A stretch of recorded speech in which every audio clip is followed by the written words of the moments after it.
What's up, guys? Welcome back to the podcast. We have Jason Esteves from Seitron Americas back with us. Last year, we did some podcasts with him. We did like a really cool series on combustion analysis. It was basic, intermediate, and advanced. And it's a good series if you guys want to dig in and learn more about combustion analysis. So go back to last year if you want to learn a little bit more. This go around 2-part series, we have him on. And what we're talking about in the first part is more like CO monitoring, personal CO monitoring, right? For being on the job site and just personal, like we'll share stories. Some people bring them to hotels they stay in. I had one go off in my truck the other day. Just we're going to share some of these stories as to why it should be on you when you can, when you're traveling at work, so on and so forth. The second part is more to do with cracked heat exchangers and what to look for on a combustion analyzer when you have a cracked heat exchanger. Also, the Novo has a new feature, cracked heat exchanger mode, that we'll get into as well. So this is Jason Esteves from Seitron Americas on the HVAC Know It All podcast. I'm your host, Gary McCready. Top contractors across the U.S. only. This one's going to be pretty cool to expand your marketing reach. Property.com is an exclusive network for certified pros. You can get your own custom Property.com webpage for free. You can also get AI-powered reputation management and get some great lead generation and prospecting tools. The Know Before You Go tool is pretty cool. It gives critical homeowner data like how much they've paid on past jobs. Join Property.com's exclusive network now to expand your reach with homeowners across the U.S. Use McCready.property.com. So that's MCCREADIE property.com to fill out the form to get approved. Jason, it's awesome to have you back, man. You are one of the most passionate dudes on the planet about combustion and CO and all of that cool stuff. And we're going to get right into this. We're going to first talk about personal CO detection. And let me start off by telling a quick story that happened yesterday, actually. It's kind of funny that we just lined up for the podcast. So you sent me your personal CO detector. And it's just a slick looking device. It's a cool looking device, first off, right? It's small, it's compact, and we'll get into some of the features of that. One of the things I thought was super cool is it never shuts off. I'm reading it's like once you turn it on, that's it. It doesn't shut off. And I see the benefits of that, because things that shut off, it might shut off by accident when you're in a boiler room. You know what I mean? It's good that it stays on. It's a good thing. We'll talk about that later. So I started my van from inside the house, and I had to take my son and one of his friends somewhere. And I've got your monitor sitting in those that have a newer transit vans. Like the dash has got some little cubbies, so I had my CO detector in the cubby. So when I go on a job site, if I'm using it, I can just grab it out of the cubby. I don't have to find it; it's right there all the time. So I had the side door of my van opening because I've got a back seat, and I was just kind of cleaning it up because the kids were going to sit back there, or at least one of them. And I hear this beeping. Beep, beep, beep, beep, beep, beep. I'm like, what in the world is that? Because I hadn't heard the CO detector going off yet, because I hadn't had it in a situation where it's been going off. So I go to the front, and it's a CO detector going off, and I'm looking because the side door is open, and the way the wind was blowing, the exhaust from the truck was coming in through the side door and filling up the cabin of the truck. And I'm like, that's pretty cool. I mean, it's capturing the CO coming out of my exhaust that's now in the van and telling me, hey, there's a problem. So this is what the personal monitor is for, is to alert you in a condition like this. Because I mean, you and I both know CO deaths have been something that gets talked about sometimes. There's probably a lot that don't get talked about. And a lot of this comes from poor install, it can come from poor maintenance, it can come from equipment malfunctions. I know people that have gone on trips to Europe and all that kind of stuff, and they actually carry them with them when they're in these small little hotels and stuff, because they've got boiler systems with radiators and stuff, right? So who knows what sort of maintenance is being done on these systems. Let's get into CO detection, personal CO detection, and that Sure. specific monitor, and some of the features it have, and why it doesn't shut off. I'd like to talk about that. Yeah, well, that's the difference between a personal CO. We call it a safety monitor for a reason, right? I mean, if you're in, so in HVAC, we have all different types of instrumentation for all different types of reasons, no matter what you're doing. But when you get into safety monitoring, that's a completely different kind of aspect and animal, right? Because it's supposed to be a safety device, meaning it's supposed to save you or an occupant from potentially dangerous unseen things. Well, as anybody who's been to any one of my classes, they'll hear me say a lot. I love you guys so much, but I don't trust you for anything. So, and it's true, just because you're right. I mean, sometimes we, at the end of the day, you shut it off. Maybe I don't want to give you the opportunity to not turn it back on, because sometimes we forget, right? You got a lot of different things. We got things going on through our mind. We'll walk up to a job site, man, you're thinking about what you're going to be doing, whatever the case may be. And sometimes we might forget to turn it on, which is the whole purpose of having it. So, and that's pretty common with a lot of the safety devices, right? So, a safety device like this, that's why they last 2 years. I mean, and they're inexpensive, and about $100 US or something like that.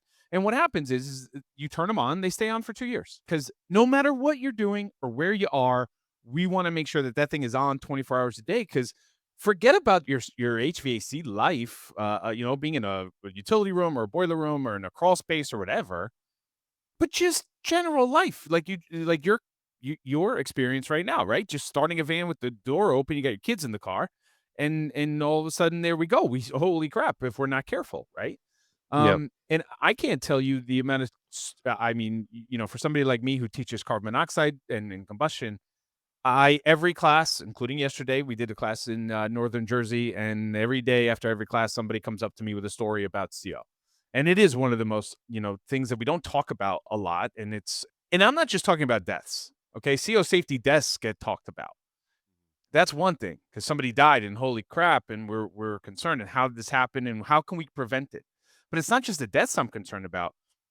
CO has other effects to us, right? So there's CO poisoning. There's there is a direct correlation with HVAC technicians and contractors developing early onset dementia, Alzheimer's, all that kind of stuff over time, because what carbon monoxide does is starves your brain of oxygen.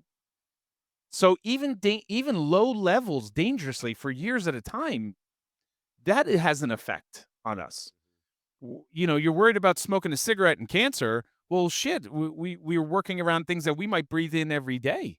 So we have to be careful of that, and knowing what's in the air, or just walking into a basement or a boiler room and seeing if that thing is higher than zero. Well, guess what? I have something to look for now. I need to find out where the CO is coming from. It could be a malfunctioning equipment, could be a leak in the venting, could be all different types of things, right? So, but knowing that it's there is half the problem. Fixing it is the other half. But a safety device is just that, Gary. So you gave a good story. So I'll give you one that happened to us 2 weeks ago. I was at a training in Harrisburg in Pennsylvania, and we were doing a class one morning, and it was just funny. And I carry my CO detector everywhere I go. I'm one of Mhm. those guys. Yes, when I go to Europe or I'm on the road, hotels, airplanes, everything. But I had one connected to my backpack, as I carry around my backpack all the time, and we were doing a class, and I was getting to a point of talking about CO safety, and we were in the training room for this contractor, and in the training room, obviously, they had some boilers and furnaces and stuff like that, but nothing was running because we hadn't gotten to that yet. But right outside the door, and there's big windows and big glass door outside the training facility, we had one of their delivery drivers start up their truck, and it was must have been running for a while, and it was warming up. It was a cold morning, so he was going kind of coming in and out of the building.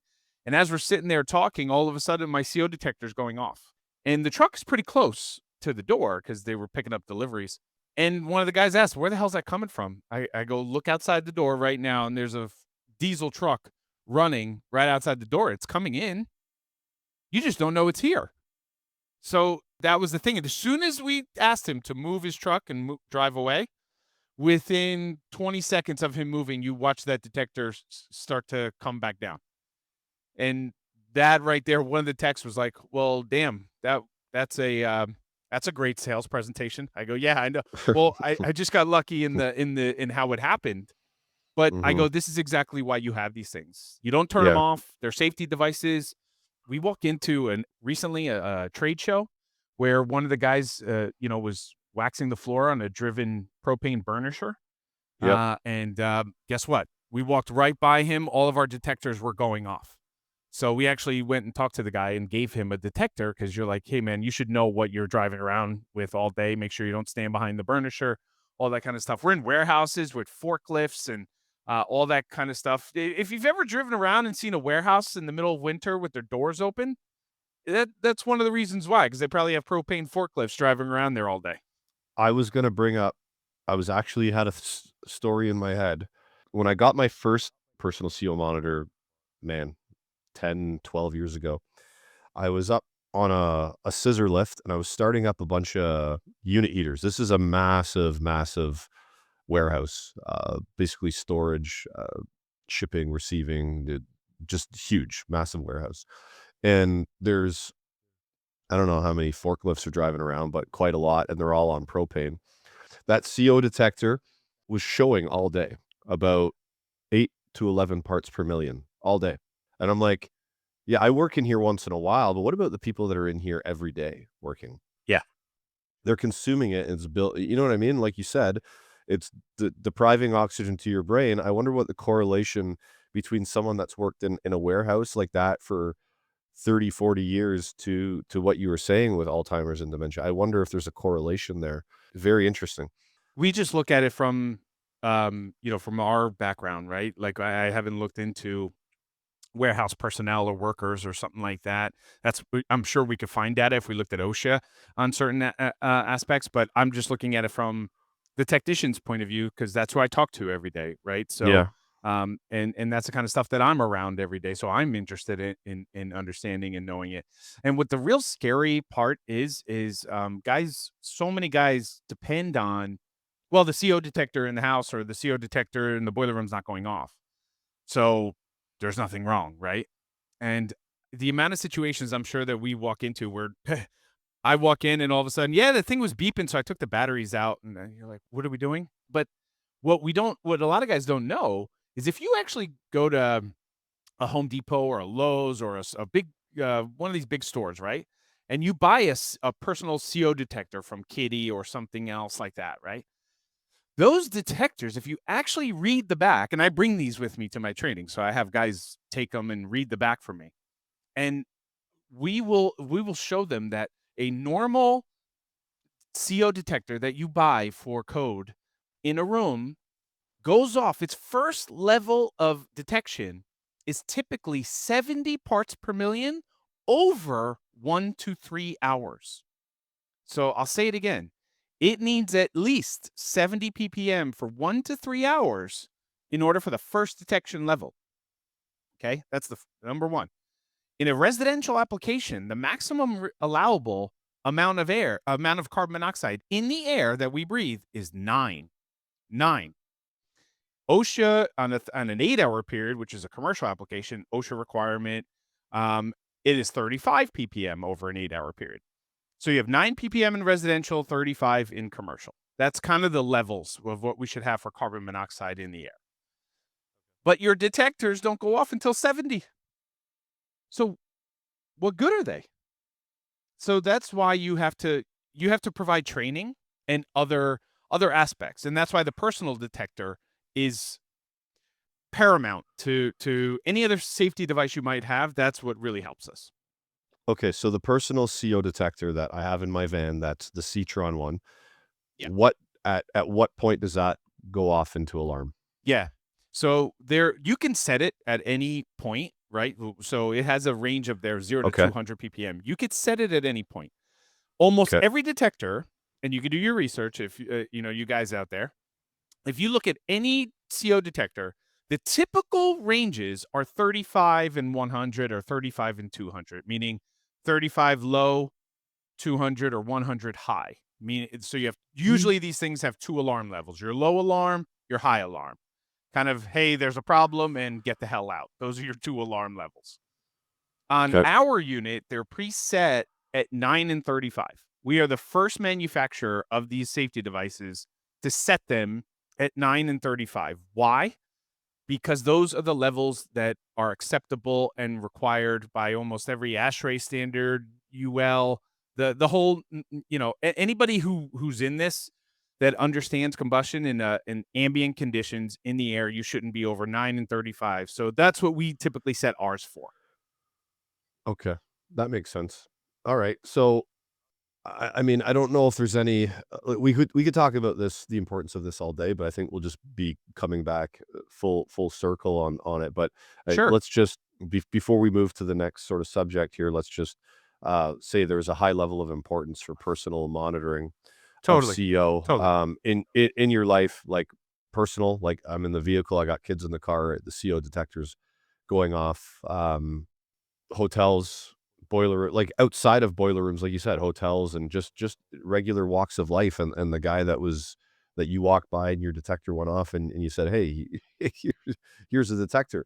So, let's keep that at a high level of importance in our lives going forward. So, I appreciate that little talk. So, next, I wanna get to, you have a new and very cool feature of the Novo combustion analyzer, and that is heat exchanger mode. Now, we can get into how to how the if you already own that analyzer, how we get that mode and how we get it fired up and how we get it working and all that kind of stuff. But let's talk about a cracked heat exchanger in general. It's kind of funny. It's amazing that because the way that a residential furnace works, or even some rooftops, there's other machines out there that don't have induced draft. They've actually got a power burner that forces air into the burner and pressurizes the heat exchanger.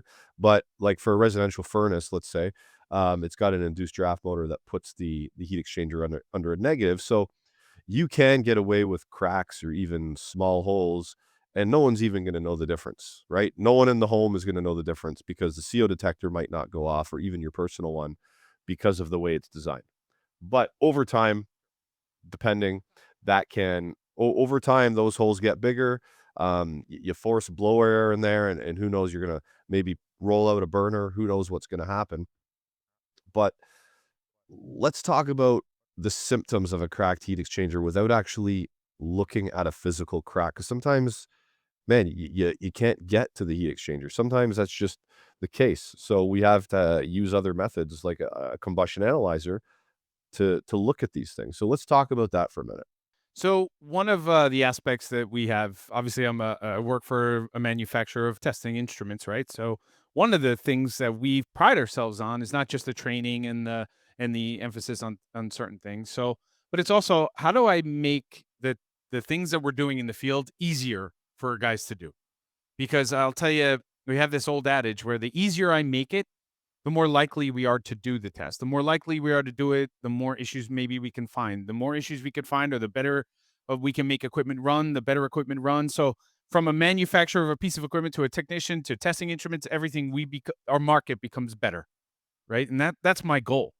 But in order to do that, we need to implement stuff into instruments that make it easier for technicians in the field to do. And the other issue that we have is that most guys think of an analyzer just it's an expensive tool I need because I have to install a high efficient furnace or boiler. I don't use it that often. Whereas Yeah. a combustion analyzer analyzes a hell of a lot more than just your CO2 and your CO and your oxygen, after burn. It is a huge differentiator for the technician and a sales tool for the technician. So my favorite thing that I do when it comes to especially a cracked heat exchanger is when we teach a combustion class, right? And this happened yesterday when I was teaching class. And I love this part because when we get to the part of the cracked heat exchanger, I will stand in front of the room and I will ask a room full of 20, 25, 30, 35 technicians, go, how do we check? And by the way, yesterday, just to give you an example, I was at one contractor. Okay. So you would think as a company, as a contractor, we would have a policy as to what happens if you find a cracked heat exchanger. That's kind of normal. All right. Yeah. I'm at a company and I'm asking the technicians, how do we check for a cracked heat exchanger? And I usually just I get my pen out and I'm ready for the board because I know I'm about to hear 4, 5, 6, or 7 different ways to do it.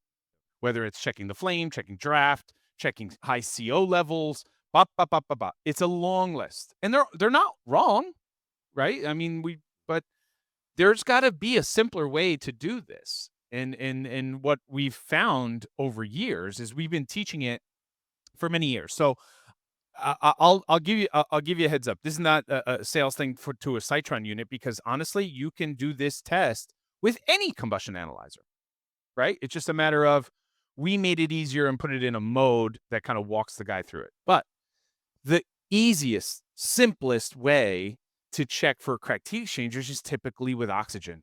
That's why every analyzer has oxygen as the line number one. I call it the king of combustion, right?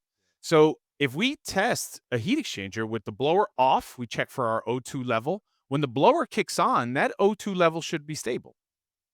Maybe drop a hair or two, but it should be very stable, right? So if my burner's running, my blower's off, and my oxygen is, let's say, 5.5%, when the blower kicks on, it should be very similar. But if I turn the blower on and my oxygen jumps up to 8%, guess what you have? That oxygen's being pulled in and it's going up the stack, and your analyzer is showing you the increase of oxygen, right? And you're also going to see an increase of excess air. So, and I have an example that I use in my training presentations, which, if anybody wants to see, I'll show you a purest example of which.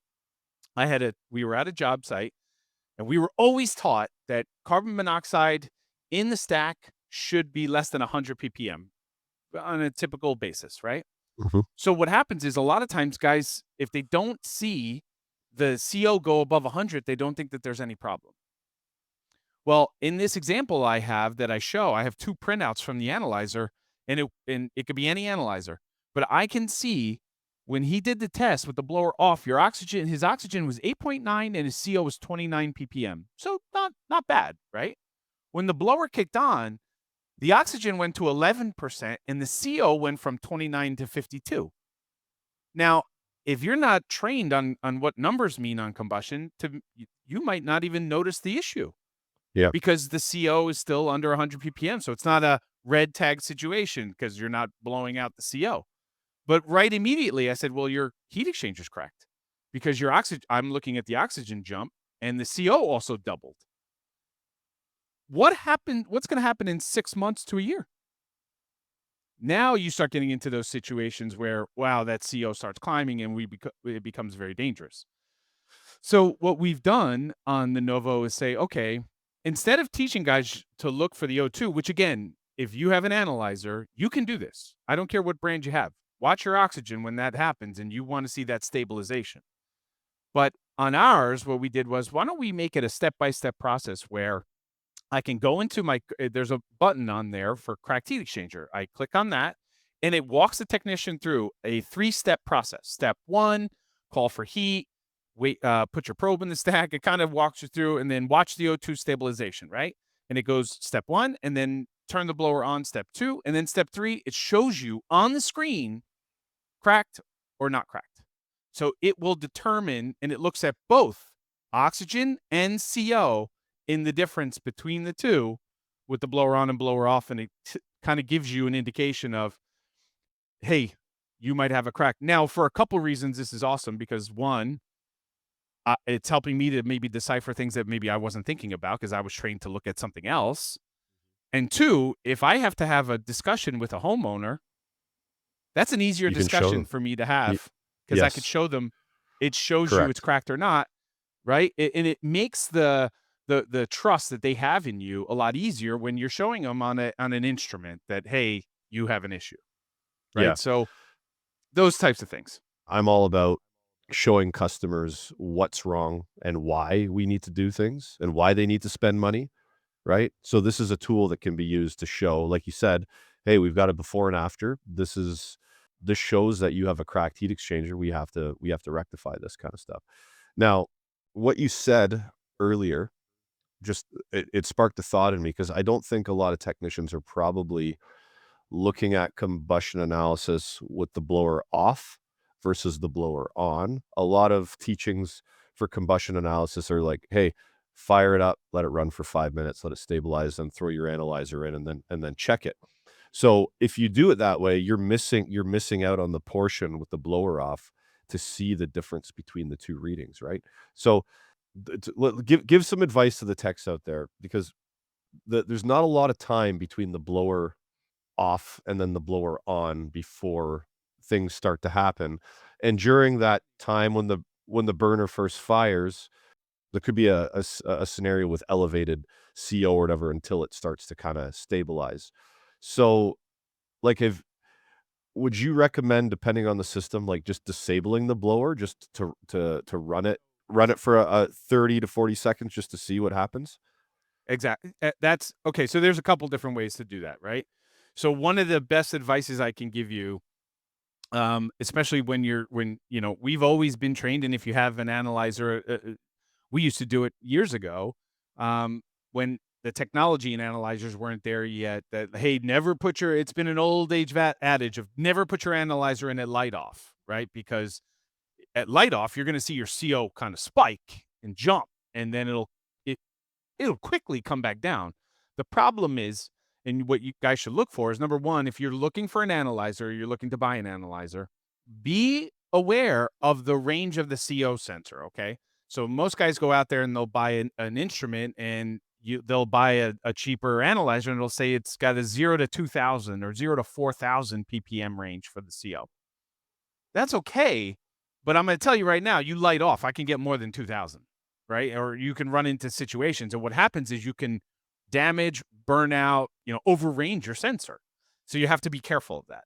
So what some manufacturers have done, us, and there's other brands that do it too, we started putting in higher range CO sensors with what we call auto dilution or even auto cutoff, where so like for instance on ours, to give you an example, you have a 0 to 8,000 ppm sensor that has auto dilution, where what happens is if you hit 2,000 or 2,500 ppm, the pump stops pulling in from the flue for a few minutes and dilutes it with air, so it pushes the CO off the sensor, but allows that sensor to go all the way up to 100,000 ppm if need be, right? So meaning I could put my analyzer in at light off and it won't damage the sensor or overrange it, and then I can watch it as it comes back down and hopefully stabilizes. Okay, so that it's in at light off, comes up, comes down, and then when the blower kicks on, I can see if it jumps up again. Right, that's the importance of having a high range CO sensor on there because now I can do the whole system from cold to going. So that's one thing. So if you're looking for an analyzer, you want to make sure that hey, does it have a higher range sensor, and auto dilution is a good one. So that helps us. The other aspect, if you don't have an analyzer that can do that, obviously I'd be careful about having it in at light off. So one of the things, like you mentioned, is being disconnecting and letting the unit run for a little bit and then reconnecting, and you just want to see what the differences are between when that blower is on and off. That's an extra step, but it's a step that might be less time than having to go in and see if there actually is visually, right? Yeah, yep. The other aspect is the on an analyzer is the pump speed. It's pump speed. A big portion of analyzers out there, you have to look at I know it's kind of specifics, but that's why analyzer manufacturer gives you specifics. So most analyzers, cheaper analyzers, their pump speed's about, let's say, zero point 0.7, zero point 0.6 liters per minute. We use Okay. a 1.5 liter per minute.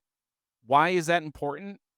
It's because the faster the pump speed, the quicker I could see the difference. So Yeah. if I'm worried about the change in the quickness of when that blower kicks on, the faster you have the pump, the shorter the hose, all of a sudden those you're going to see those readings in no time. So that's other aspects. You want to make sure that hey, you have a CO sensor that can take it.